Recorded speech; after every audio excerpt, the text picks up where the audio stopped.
Muy buenas noches también. Gracias, Matute. Buenas noches para todos aquellos que todavía no he tenido la posibilidad de saludarlos y aquellos también que nos acompañan a través de la virtualidad. Hoy vamos a estudiar un tema interesante, muy lindo, basada en una de las cartas del apóstol Pablo. La verdad que es una carta muy interesante, sobre todo para aquellos que tienen el privilegio de estar en el ministerio. Es una carta muy animadora y es la segunda carta de Corintios, así que si tienen Biblia, les pido que vayamos abriendo en el capítulo 4 y recordando el tema de esta noche, el peso de gloria. Vamos a ubicar nuestras Biblias en 2 Corintios capítulo 4 y vamos a orar. Bendito Señor, te damos gracias por este privilegio de poder abrir tu palabra. Te pedimos luz a nuestro entendimiento para que sea de una forma clara y nos ayudes a entender qué es lo que quieres para nuestras vidas. Te damos las gracias porque podemos escuchar tu voz a través de la Biblia, Señor. Oramos en el nombre de nuestro Señor Jesús. Amén. Bueno, 2 Corintios, como les decía, es una carta muy especial para aquellos que también tienen el privilegio de poder de poder colaborar, de poder estar en algún ministerio, en alguna parte de la obra de Dios, porque es una carta muy personal de Pablo, en donde parece un tire y afloje en algún momento, porque Pablo va tocando varios temas, y mientras va tocando varios temas, Pablo se va defendiéndose a sí mismo. Es la segunda carta, había la intención de escribir una tercera vez o hacer una tercera visita, pero no tuvo la oportunidad. Y el apóstol Pablo lo que hace es, en la primera carta, ordenar todo el lío que pasaba en Corintios, ¿no? Corintio estaba dentro de una región grande de Macedonia, eran iglesias muy pobladas, con una diversidad cultural bastante fuerte y había muchos problemas en la iglesia. De hecho, los primeros capítulos de la primera carta de Corintio, Pablo dice: todavía sufro dolores de parto hasta que Cristo sea formado en vosotros. Había muchos problemas de todo tipo. Y en la segunda carta, Pablo ya se muestra con la misma decisión que la primera, pero con más ternura. A pesar de todo lo que había pasado, el apóstol Pablo muestra ese amor que Cristo muestra o nos da a cada uno de nosotros, ¿no?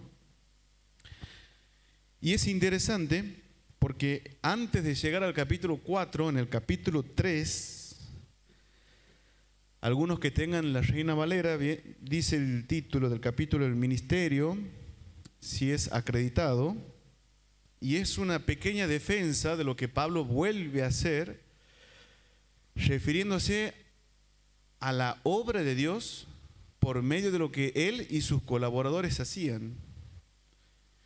Y vemos que en el capítulo 3, Pablo comienza con una pregunta diciendo: ¿es necesario que nos recomendemos a ustedes? Otra vez debemos recomendarnos.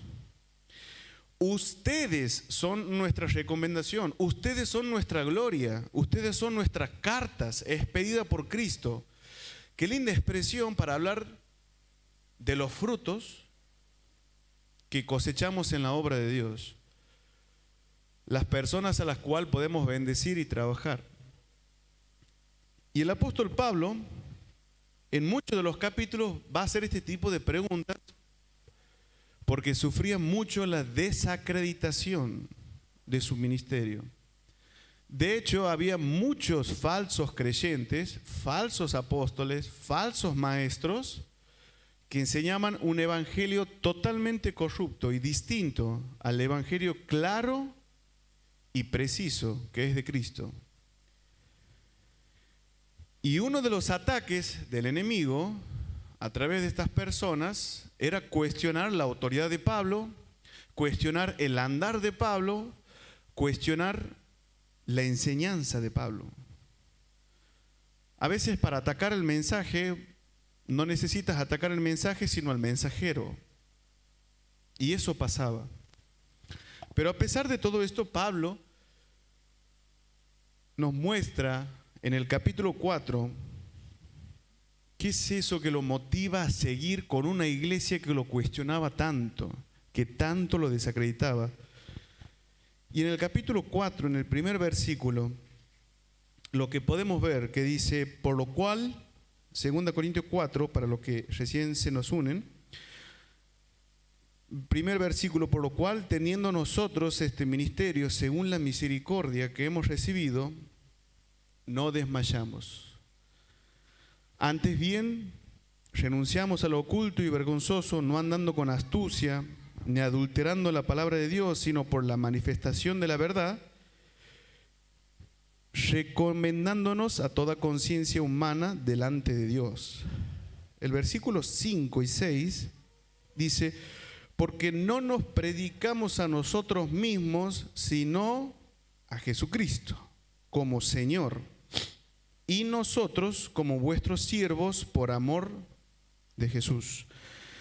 Porque Dios, versículo 6, que mandó que de las tinieblas resplandeciese la luz, es el que resplandeció en nuestros corazones, para iluminación del conocimiento de la gloria de Dios en la faz o en la imagen o en la persona de Cristo. Muchas veces la Biblia nos exhorta a nosotros los creyentes a tomar cartas en el asunto acerca de cómo podemos colaborar en la obra de Dios. Cómo podemos usar nuestros talentos, nuestras habilidades, nuestros tiempos, nuestros recursos para la obra de Dios, para el ministerio, para el servicio. Pero Pablo lo que hace aquí es lo que debemos hacer siempre nosotros. Nosotros como personas caídas, como hombres y mujeres con una naturaleza caída, pecaminosa, tenemos siempre la tendencia a olvidarnos de Dios, siempre. De hecho, el pueblo de Israel tenía tantas fiestas solemnes y celebraciones que muchas, por supuesto, que tenían el simbolismo de lo que iba a ser la salvación en Cristo, en el Cordero perfecto. Pero también tenían la intención, como el Pesaj, o lo que celebramos en abril, la Pascua, de recordar lo que Dios había hecho por el pueblo de Israel. Entonces nosotros como creyentes no estamos exentos de tener un mismo corazón que los israelitas, de olvidar las maravillas de lo que Dios hizo en nuestras vidas. ¿Qué es lo que nos enfrenta? Que nosotros comencemos un nuevo año con una quizás indiferencia al ministerio de Dios. Que comencemos quizás los desafíos de servir en la obra de Dios con una subestimación de lo que implica servir a Dios. Todos tenemos el riesgo de caer en esa soberbia.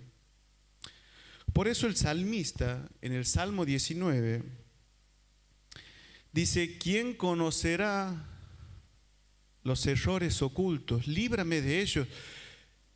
Líbrame de las soberbias, que no se enseñoreen de tu siervo y manténme íntegro. Nosotros tenemos la tendencia a olvidar realmente de dónde Dios nos ha sacado antes de darnos una nueva vida. Por lo cual es lo principal que debe motivarnos a vivir una vida para Cristo. Es la misericordia de Dios que nos activa. Por eso el apóstol Pablo dice, a ver si me pueden acompañar a 1 Timoteo.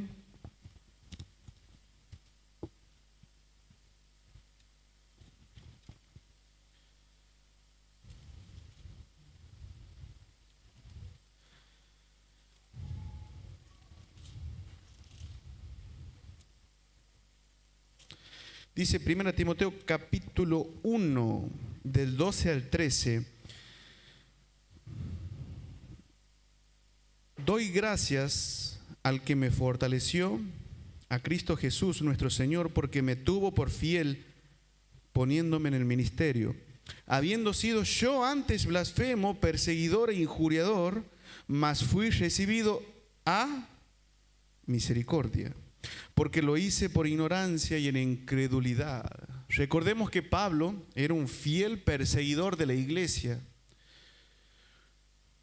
Era muy allegado a los fariseos y sobre todo al Sanedrín, de los cuales uno de sus maestros formaba parte.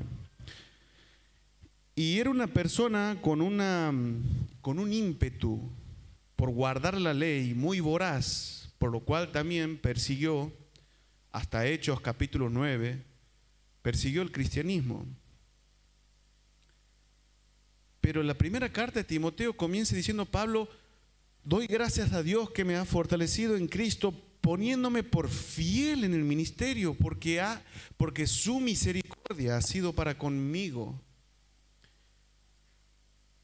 Y lo bueno de Pablo es que lo que debemos imitar es recordar dónde estábamos cuando Dios nos encontró. Quizás nosotros estábamos como Moisés, teniendo una vida llena de inseguridades. Algunos se encontrarán como Gedeón, un cobarde que huyó a sus responsabilidades. Quizás algunos de nosotros, algunas de las chicas, de los chicos, se encontraba como David, menospreciado por su familia. Tal vez algunos nos encontrábamos como la mujer adúltera que conoció al Señor Jesús en persona. Y por qué no, quizás alguno de nosotros se encontraba como la mujer de Juan 4, que había tenido un quinto matrimonio, que ni siquiera era legal, un mendigo de amor. Muchas veces tendemos a olvidarnos lo que Dios nos ha sacado, de dónde Dios nos ha traído, y cometemos el error de vivir una vida cristiana indiferente, de hacer el ministerio como si fuera una actividad más en la agenda. Nadie está exento a pensar así del ministerio. Pero qué importante es tener ese recuerdo introspectivo y volver al Salmo 40, versículo 2, que dice: me has sacado del lodo cenagoso, pusiste mis pies en peña y me has enderezado. ¿De dónde te ha sacado Dios? Esa es la misericordia que debe motivarnos si alguno de nosotros tiene el deseo de colaborar en la obra de Dios, en el ministerio de llevar el Evangelio de Cristo a almas que no lo conocen. Es un privilegio, no es una élite. No confundamos, no es ninguna élite. Es un privilegio servir a Dios.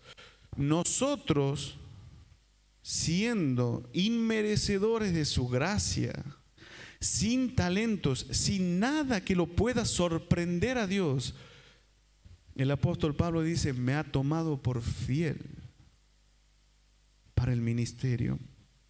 Y también lo dice en 2 Corintios capítulo 5.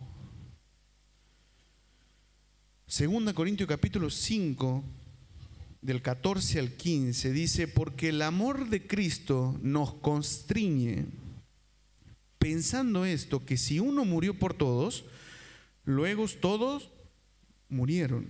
Y por todos murió, para los que viven ya no vivan para sí, sino para aquel que murió y resucitó por ellos. Este es el fundamento de la vida cristiana. El amor de Cristo me empuja. La palabra constriñe, puesto en estrecho, tiene el sentido no de que me presiona, no de que es una carga. El amor de Cristo no es una presión en mi vida, sino es algo similar a lo que pasa cuando uno pone crema pastelera en una bolsa, hace un agujero y aprieta. Lo empuja hacia una dirección. De ahí viene la palabra o el uso de constriñe. Me empuja hacia las personas. El amor de Cristo te constriñe, te empuja hacia compartir con las personas que aún no le conocen. Esa es la misericordia de Dios que nosotros debemos compartir por aquellos que no le conocen y que por su misericordia estamos hoy aquí o estamos colaborando en algo para la obra del Señor.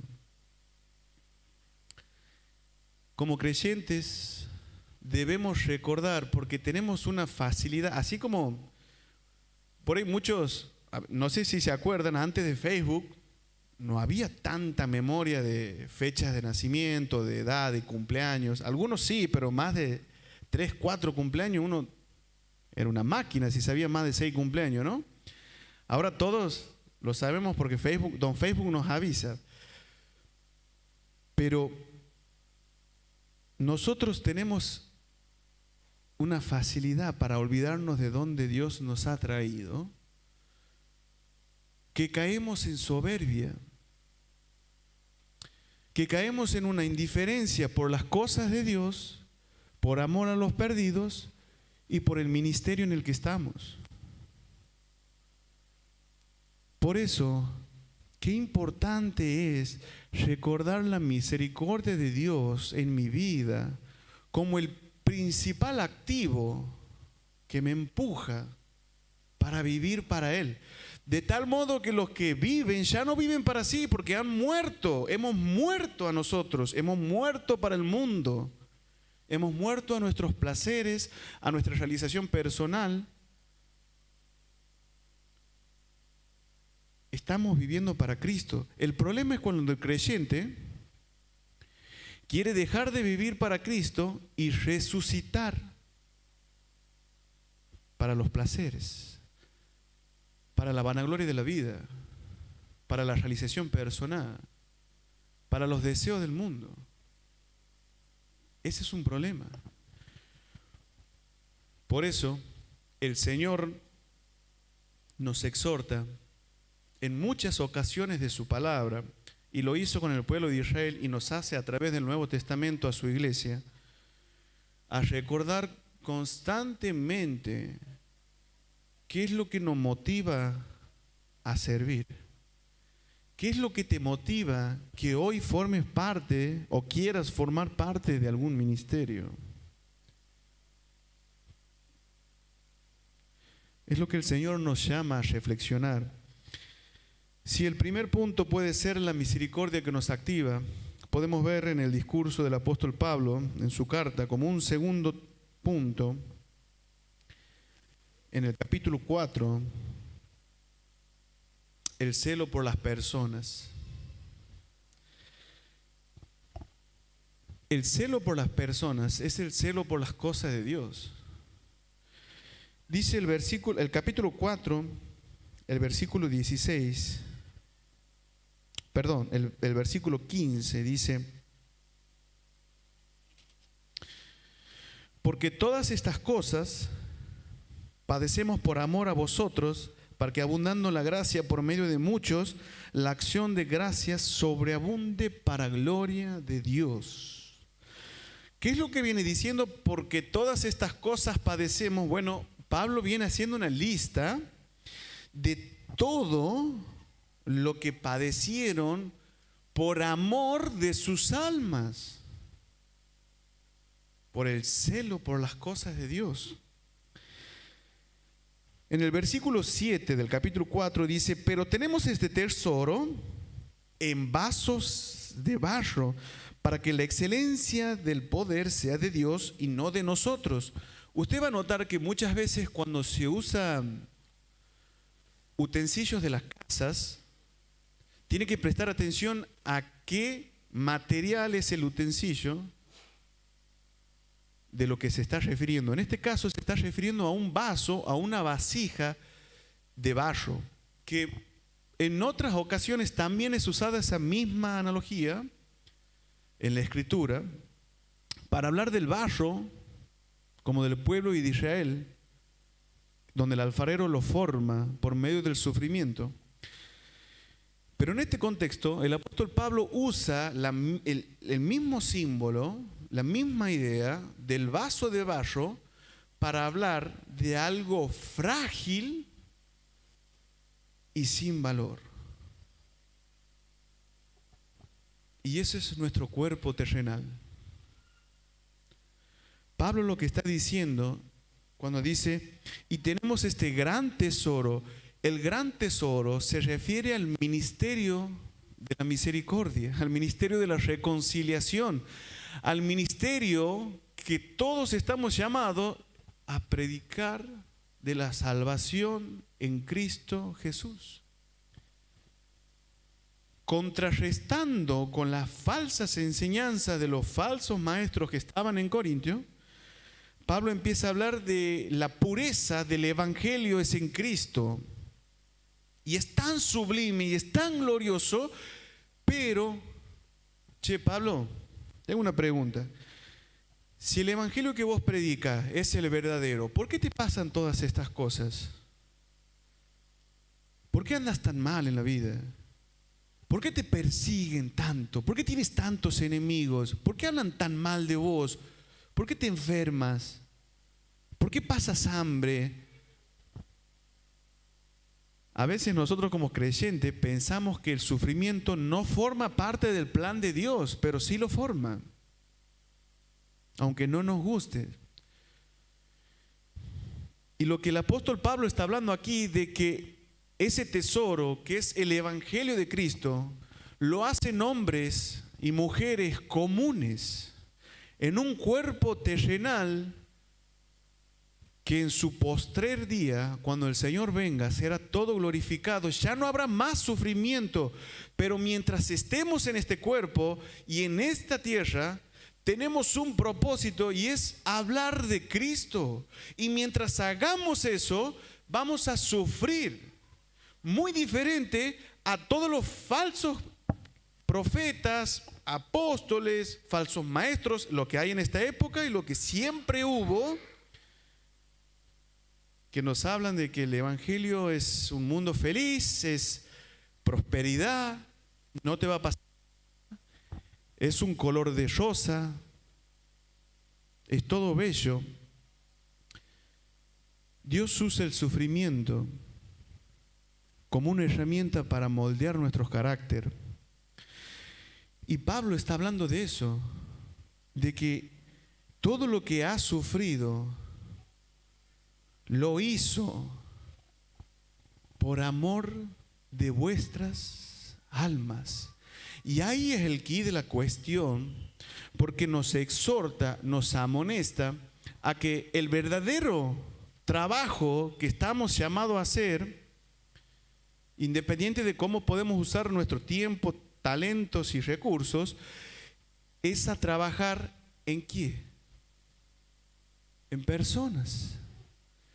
Es hacer discípulos. Si no estamos haciendo discípulos para aquellos que conocemos a Cristo, estamos perdiendo el tiempo. No lo estamos aprovechando. Pablo dice, todo esto tenemos en este frágil cuerpo por el cual sufrimos mucho, pero sufrimos para que Dios sea exaltado, porque Dios nos consuela, porque estamos derribados mas no destruidos. como solos, mas no desamparados. Pablo contrasta la fragilidad de lo que hay en nuestros cuerpos, de lo que es esta vida pasajera, para mostrar lo que es la eternidad, el consuelo que hay en Dios. Pero sufrimos todo esto por amor de vuestras almas. Somos llamados a tener un celo por las cosas de Dios, y las cosas de Dios son personas. Salmos, hay un salmo que es mesiánico, pero lo dice David en una situación de persecución, y es el Salmo 69:9, que dice: los vituperios de los que te vituperiaban cayeron sobre mí y me persiguen. Y es un salmo mesiánico porque habla de Cristo.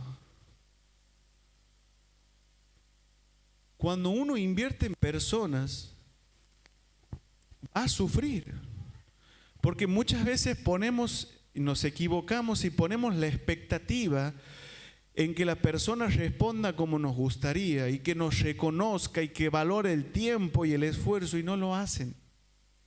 Nosotros no lo hicimos. Muchas veces sufrimos decepciones y golpes tan duros porque ponemos demasiada expectativa en la persona como un proyecto personal, y no lo hacemos por el celo de Dios, por el celo de las cosas de Dios. Es ahí donde sufrimos decepciones, a veces traiciones.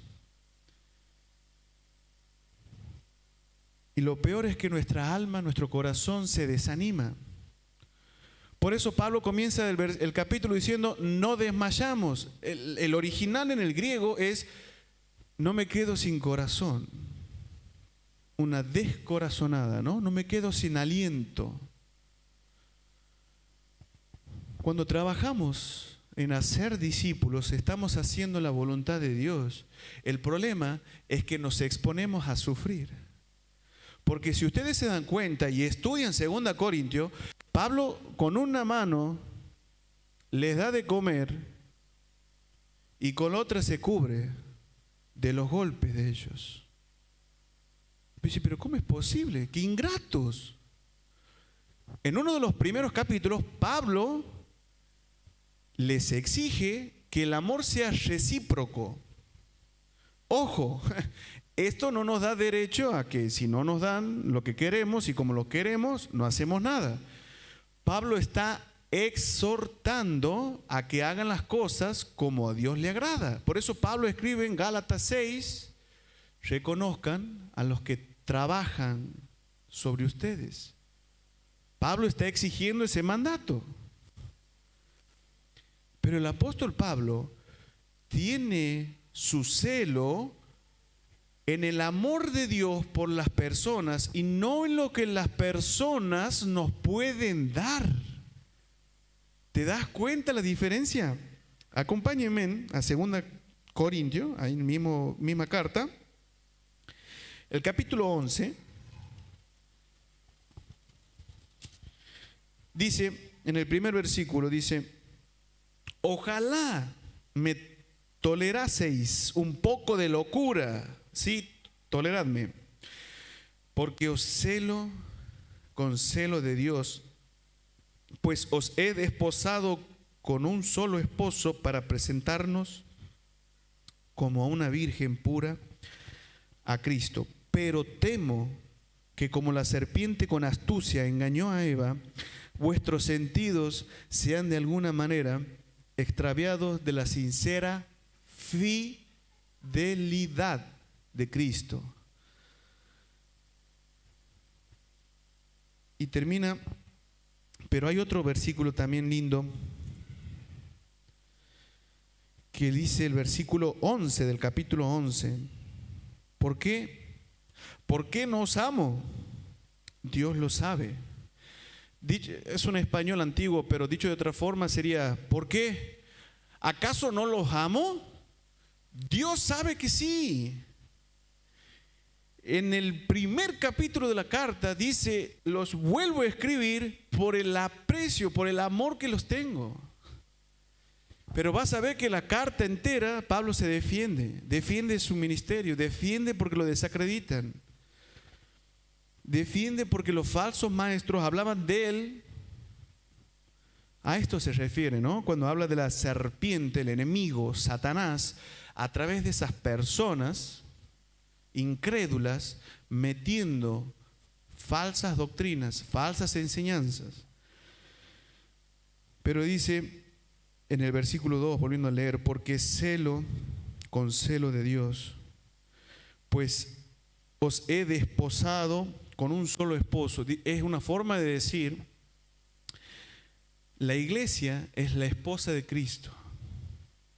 Y lo que Pablo está diciendo es, con el celo de las cosas de Dios, los he presentado a Cristo, por amor de vuestras almas. Y no conforme a eso, si vamos a 2 Corintios 12:15, y para los que anhelan liderazgo o influencia, lo subrayaría, lo memorizaría y lo pensaría bien, porque dice, capítulo 12, versículo 15, y yo con el mayor placer gastaré lo mío, y aún yo mismo me gastaré del todo por amor de vuestras, aunque amándonos más, sea amado menos. Ese es el resumen de la carta. Eso es el trabajo en personas. Eso es hacer discípulos. Es gastarse uno mismo, gastar tiempo, gastar recursos, teniendo celo por las cosas de Dios y no por la recompensa que me puede dar la persona, no por los halagos que podría recibir, no por cómo me podría hacer sentir de importante la persona. Muchas veces Dios permite en nuestras decisiones que nos demos un frentazo con las personas para mostrarnos muchas veces que tenemos una expectativa en cómo la persona va a responder y no en el celo por las cosas de Dios. Si estás pensando en servir este año, si estás pensando en colaborar en algún ministerio, tienes que preguntarte a quién vas a bendecir, a quién vas a influir, a quién vas a discipular. Porque somos llamados a ser discípulos, somos llamados a gastar de nuestro tiempo, de nuestras horas, de nuestros recursos en personas. Algunos tendrán más que otros, ojo, porque no falta el creyente que dice, no puedo por trabajo, no puedo por salud, no puedo por horarios. Y nosotros de pronto nos convertimos en el tercer siervo de la parábola de los talentos. No sé si recuerdan, eran 3 siervos, a los 3 se les dio talento, a los 3 se les dio distinta cantidad de talentos. Los 2 primero multiplicaron su proporción. El tercero dijo, no, lo voy a guardar hasta que regrese porque tuve miedo, porque eras muy exigente. No podemos decir, mira, ¿sabes qué? Voy a trabajar, estoy comenzando una nueva carrera, porque todo eso es loable, es muy bueno. El problema es cuando tu meta en el mundo es tener un muy buen trabajo y ninguna persona que discipular. Ese es un problema porque está fuera de la voluntad de Dios.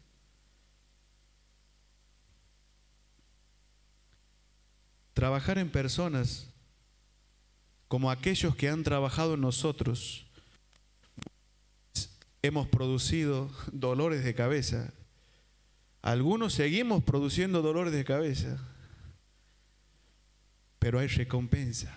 Es ahí a donde va Pablo. Por último, en el versículo 17 del capítulo 4,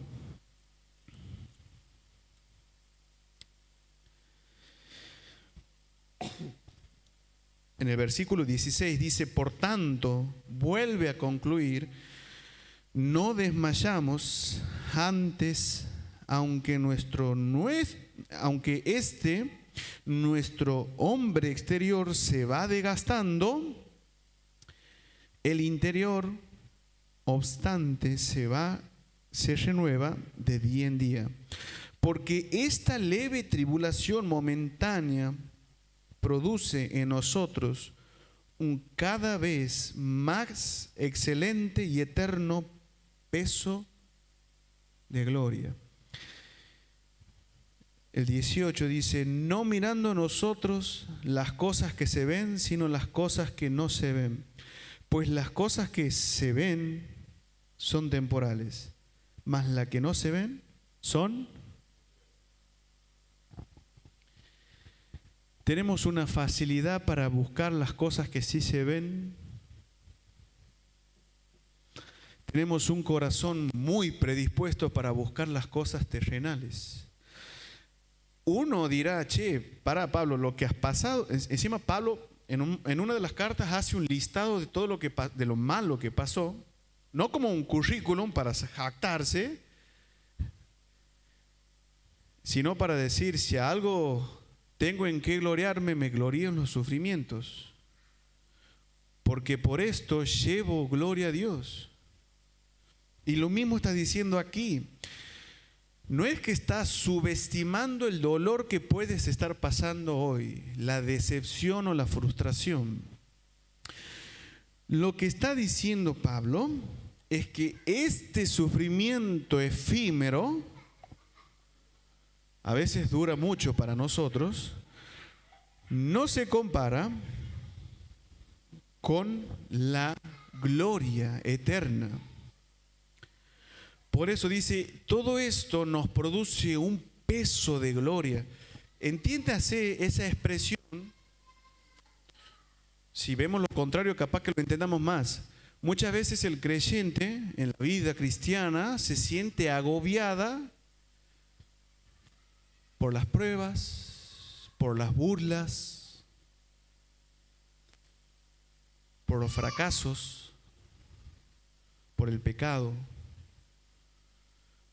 Muchas veces el creyente se siente con un peso, con una carga que no la puede tolerar. El problema no es cuánto pesa nuestra carga, sino de dónde sacamos la fuerza para sobrellevarla. Lo que Pablo está contrastando aquí es que todo lo que sufrimos con mis colaboradores no se comparan al peso de la gloria eterna, porque hay recompensa, porque Dios es galardonador, dice Hebreo, porque Dios no olvida la obra de amor, Hebreos 6, porque los creyentes muchas veces somos ignorantes de las doctrinas de las recompensas. Pero no son las recompensas que nosotros estamos acostumbrados a ver. Dice el apóstol Pablo, vamos a ver ahí en la primera carta, 1 Corintios capítulo 9.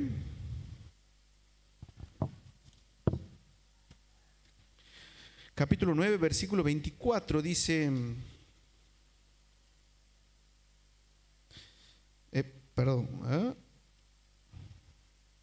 estoy en 2 Corintios, ahí está, 1 Corintios,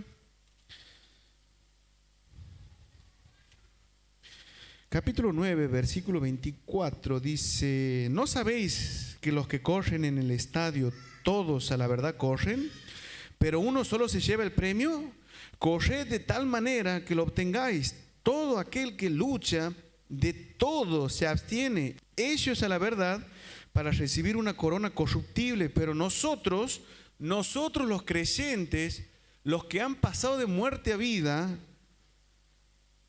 corremos para una corona incorruptible. Así que yo de esta manera corro, no como corro no como a la aventura, de esta manera peleo, no como quien golpea el aire, sino que golpeo mi cuerpo y lo pongo en servidumbre, no sea que habiendo sido heraldo para otros, yo mismo venga a ser eliminado. Corro no como a la aventura, golpeo no como quien golpea el viento. Si ustedes van a Eclesiastés, Salomón usa una descripción parecida del viento. Dice, la vanidad es como aquel que corre el viento, nunca la va a atrapar. Esa es la vanagloria, esa es la vanidad. Nosotros muchas veces corremos el viento. Es decir, que perseguimos cosas que se ven, cosas que son muy buenas. Pero el problema es que no tenemos aspiraciones a lo eterno.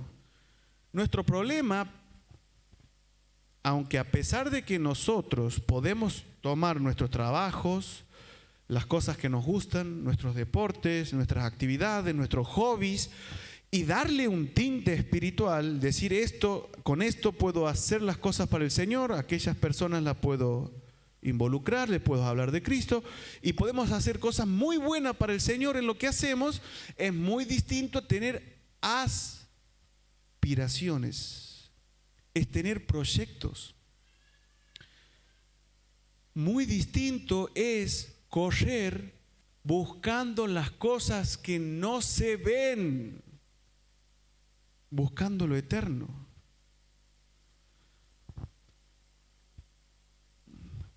Si vamos a 2 Corintios capítulo 5, en el versículo 10 dice, en el 9 dice, por tanto, procuramos también, ausentes o presentes a nuestro cuerpo, serles agradable, porque es necesario que todos nosotros comparezcamos ante el tribunal de Cristo, para que cada uno reciba según lo que haya hecho mientras estaba en el cuerpo, sea bueno, sea malo. El tribunal de Cristo no es el tribunal del gran trono blanco que aparece en Apocalipsis. Ese tribunal del gran trono blanco será para aquellos incrédulos que no hayan creído en Cristo, para condenación. Pero este tribunal no es para condenación, sino que es para los creyentes, donde serán puestas manifiestas las obras que hicimos. Pero hay una diferencia. El original del griego, de la palabra tribunal, en ese versículo, es bima o bema. Y no es un tribunal como en la corte o en tribunales, sino que es una plataforma donde se sentaban los jueces de las Olimpiadas para ver si los competidores seguían las reglas y para entregar el premio.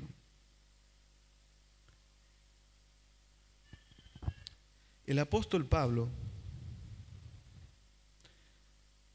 termina su carrera de una manera loable. En la segunda carta de Timoteo, en el capítulo 4, del versículo 6 al 7, dice, porque yo ya estoy para ser sacrificado y el tiempo de mi partida está cercano. ¿A cuánto no nos gustaría decir esto? He peleado la buena batalla, he acabado la carrera, he guardado la fe.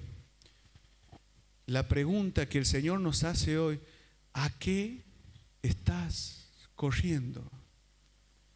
Quizás pasamos años corriendo el viento, buscando las cosas que se ven, en otras palabras y sencillas, buscando nuestra realización y proyectos personales, y no teniendo una aspiración o proyectos o metas para Dios. El Señor es galardonador de los que le buscan. El Señor es recompensador. Uno de los últimos versículos de la Biblia, Apocalipsis 22. He aquí, yo vengo pronto y mi galardón conmigo.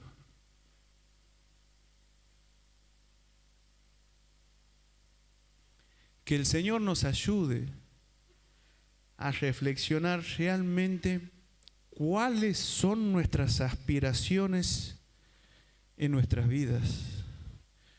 No es lo mismo que a las cosas que habitualmente hacemos le apliquemos el tinte espiritual. Estamos hablando de ir más allá, de tener proyectos con tus dones, con tus talentos, con tu carrera, de tener metas a lo largo, una visión, una aspiración.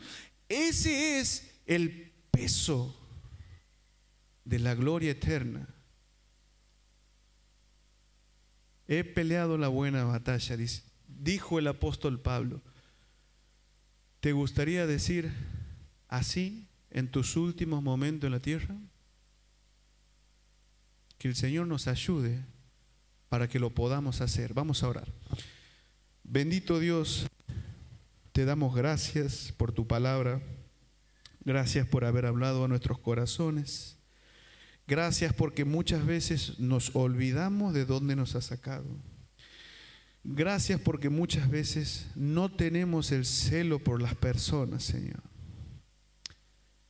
Gracias, Señor, porque muchas veces estamos llenos de proyectos personales, proyectos lindos, pero solo para nuestra realización personal, Señor.